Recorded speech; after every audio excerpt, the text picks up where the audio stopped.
ingen her som med hånden på hjertet sier at nei, de lyver. Jeg vil heller ikke si at de lyver, men jeg vil si det som så. De har drømt.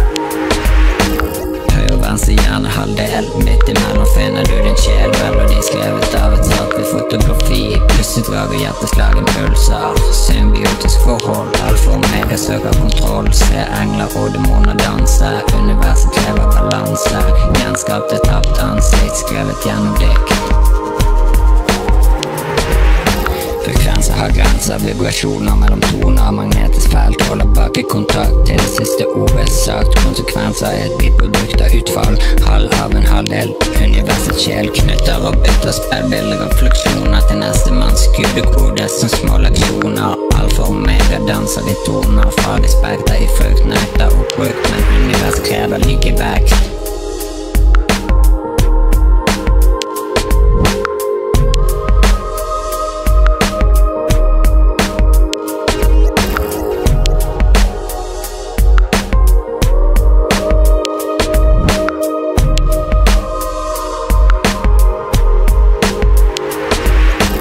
Gå inn i lyset, sier doktoren, men jeg hører ikke på doktoren, for jeg er ikke klar til å dø. Yeah.